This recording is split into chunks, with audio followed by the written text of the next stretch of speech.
আসসালামু আলাইকুম। আন্তর্জাতিক সর্বশেষ আপডেট সংবাদে আপনাকে স্বাগতম।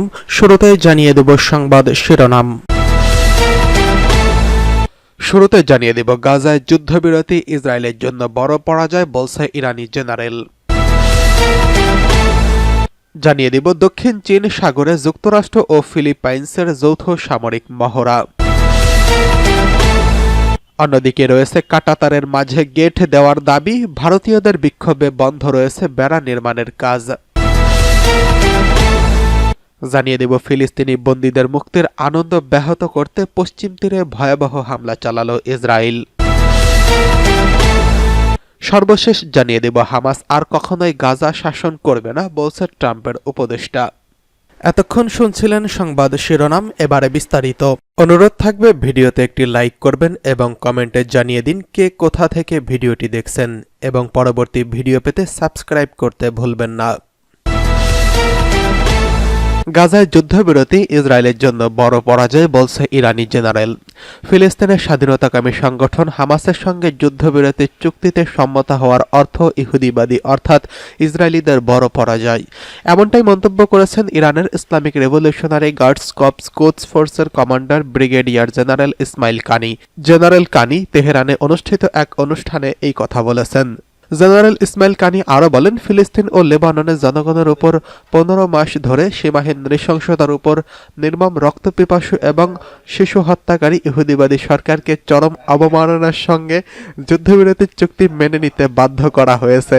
ইসমাইল কানি বলেন, গাজায় যুদ্ধবিরতি ইসরায়েলি সরকারের উপর আরোপিত হয়েছে।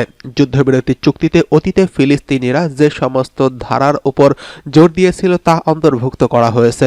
তিনি আরও বলেন, ইহুদিবাদী সরকারের অপমান এবং তাদের জীবনের সবচেয়ে বড় পরাজয়ের কথা রোববার উন্মোচিত হবে।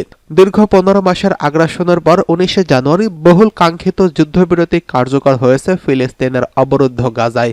যুদ্ধবিরতির আলোচনায় মধ্যস্থতা করছে কাতার, মিশর ও যুক্তরাষ্ট্র। যুদ্ধবিরতিতে প্রথম দিনে 3 নারী ইসরায়েলি জিম্মিকে মুক্তি দিয়েছে হামাস। এর বিনিময়ে 90 ফিলিস্তিনি বন্দীকে মুক্তি দিয়েছে ইসরায়েলি কর্তৃপক্ষ। 2023 সালের 7 অক্টোবর থেকে গাজায় ইসরায়েলের হামলায় 46,000-এরও বেশি ফিলিস্তিনি নিহত হয়েছেন আর আহত হয়েছে 1,10,000-এরও বেশি মানুষ। এদিকে দক্ষিণ চীন সাগরে যুক্তরাষ্ট্র ও ফিলিপাইন্সের যৌথ সামরিক মহড়া। দক্ষিণ চীন সাগরে পঞ্চমবারের মতো যৌথ সামরিক মহড়া চালিয়েছে যুক্তরাষ্ট্র ও ফিলিপাইন্স। ম্যানিলা সশস্ত্র বাহিনী এই তথ্য জানিয়েছেন। তবে দেশ দুটির এই সামরিক মহড়ার কারণে সেখানে চীনের সঙ্গে উত্তেজনা বাড়তে পারে। এক বিবৃতিতে ফিলিপাইন্সের সেনাবাহিনী জানিয়েছে, শুক্রবার এবং শনিবার দুই দেশের যৌথ সামরিক মহড়া চালিয়েছে, যা চলতি বছরের প্রথমবার হলেও 2023 সালে এই ধরনের কার্যক্রম শুরু হওয়ার পঞ্চমবার।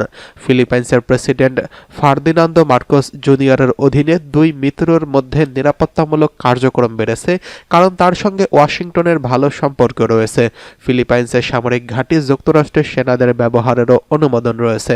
এই সামরিক মহড়ায় যুক্তরাষ্ট্রের curl Vinson career strike group এবং 2টি গাইডেড মিসাইল ডেস্ট্রয়ার, 2টি হেলিকপ্টার এবং 2টি F-18 হার্নেট বিমান অংশগ্রহণ করেন। তাছাড়া ফিলিপাইন্সের অ্যান্তোনিও লুনা গ্রিফেট আন্দোস বেনিফাসিও টহল জাহাজ, 2টি F এবং F-15 যুদ্ধ বিমান বাহিনীর অনুসন্ধান উদ্ধার অ্যাসোট মোতায়েন করা হয়েছে।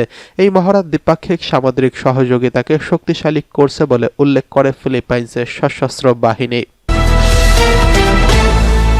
এদিকে কাঁটাতারের মাঝে গেট দেওয়ার দাবি, ভারতীয়দের বিক্ষোভে বন্ধ রয়েছে বেড়া দেওয়ার কাজ। বাংলাদেশ ভারত সীমান্তের একটি অংশে কাঁটাতারের বেড়া নির্মাণ নিয়ে সম্প্রতি এই রকম টানপোড়েন বা উত্তেজনার পরিস্থিতির সৃষ্টি হতে দেখা গেছে। এছাড়া চাঁপাইনবাবগঞ্জ এবং নওগাঁ জেলা সংলগ্ন সীমান্তের ভারতের দিকের অংশে বেড়া নির্মাণ নিয়ে বাধা দিয়েছে বাংলাদেশ।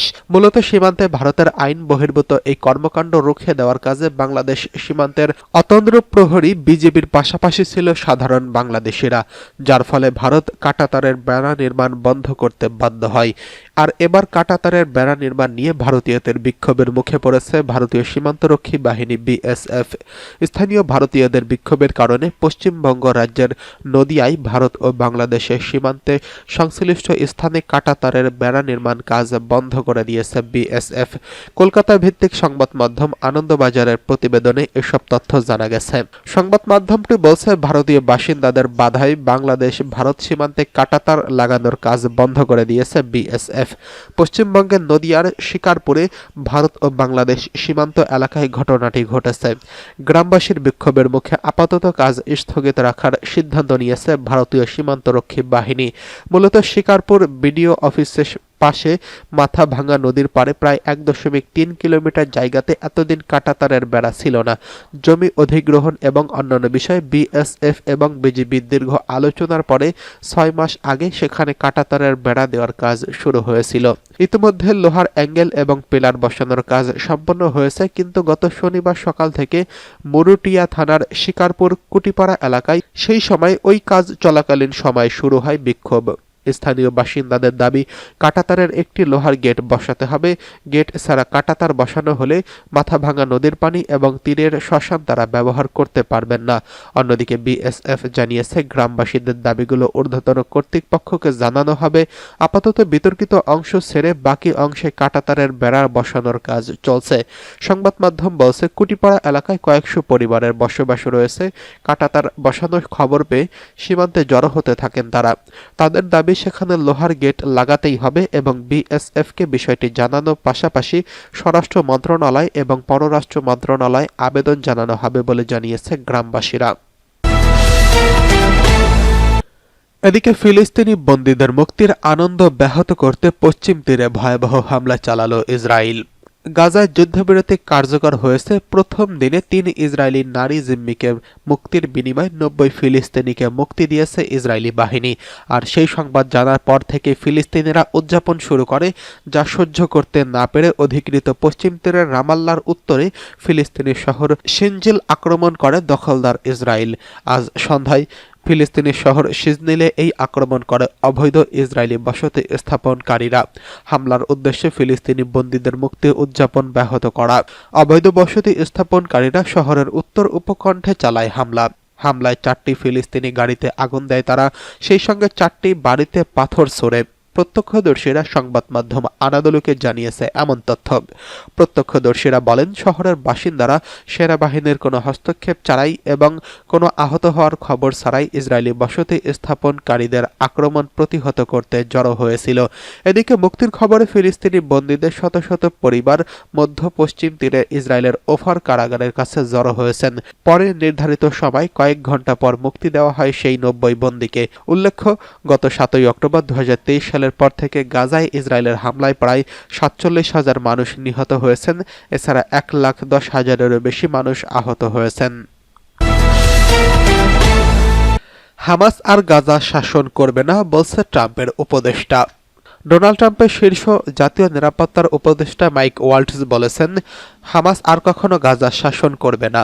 গাজায় বহুল প্রতীক্ষিত যুদ্ধবিরতি কার্যকর হওয়ার কয়েক ঘণ্টা পর মার্কিন সংবাদ মাধ্যম সিএনএন এর স্টেট অফ দ্য ইউনিয়ন নামক অনুষ্ঠানে এই কথা বলেন তিনি বলেন, সেখানে আর কোনো সন্ত্রাসী সংগঠন থাকতে পারে না এবং তারা কখনো গাজা শাসন করতে পারবে না। তিনি বলেন, এটি ইসরায়েলের নিশ্চিত করার জন্য যা করার তা করবে এবং ট্রাম্প প্রশাসনের অধীনে মার্কিন যুক্তরাষ্ট্র তাদের সমর্থন করবে, যাতে হামাস আর কখনো গাজা শাসন না করতে পারে। তিনি আরো বলেন, এর অর্থ এই নয় যে সেখানে হামাসের কোনো উপস্থিতি থাকবে না, এও নয় যে আরো লড়াই চলবে না। তবে হামাসের জন্য সামনের পথ আরো কঠিন হতে যাচ্ছে। বিশ্লেষকরা বলছেন, গাজায় স্থিতিশীল এবং শান্তিপূর্ণ ভবিষ্যৎ তৈরি করতে প্রগাঢ়, দীর্ঘমেয়াদী এবং কেন্দ্রীভূত কূটনীতির প্রয়োজন হবে। তার মতে, ট্রাম্পের এটি করতে সাহায্য করার ক্ষমতা রয়েছে।